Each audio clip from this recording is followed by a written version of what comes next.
Joining us now, editor-in-chief of Life Zet, Fox News contributor, nationally syndicated radio host Laura Ingraham.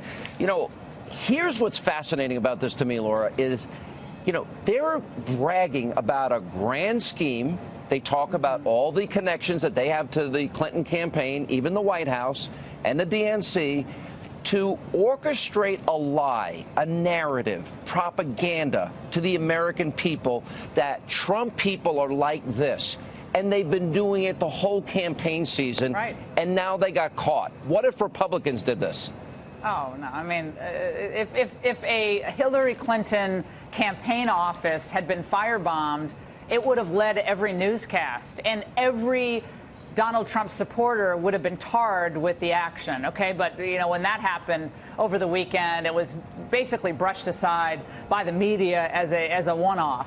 And in this Project Veritas tape, Sean, really does comport with what you've been saying, I've been saying all along. There've been too many cute little actions that seemed a little too convenient during this campaign. Remember that guy who yelled out during the primary season, that question about the Muslims at one point, and then he just disappeared, and they were trying to engage Trump on that, about, I think it was about deportation or something. It was just so obvious that it didn't seem like it was real. It seemed like these were actors.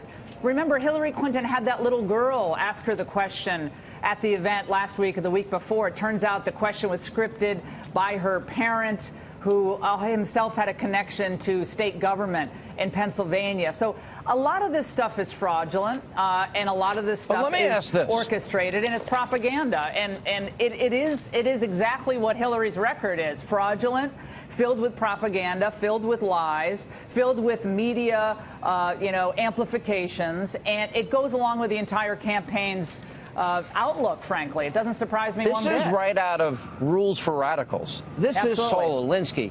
And what I think is more fascinating, they have been fomenting violence this entire campaign season. Against police officers, too.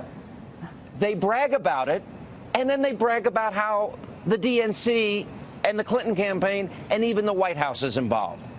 How do you justify this? Well, again, they don't think they have to justify it, Sean, just like what Hillary says in response to the private server. She bats away these questions like they're pesky little mosquitoes, and then she gets back on her message. Oh, no, that's not what Director Comey said. I think he actually confirmed what I said, in her question and answer with reporters or on Capitol Hill.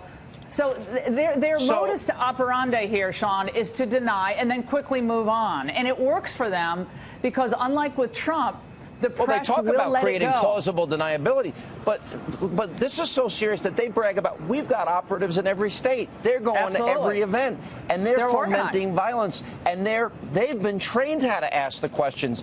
You know, they even admitted they're responsible for Chicago. There was that 69-year-old woman, apparently they claim was an operative, and they get people in line at 6 a.m. so that they're in the front, so that the media hears their question, and the media buys it hook, line, and sinker.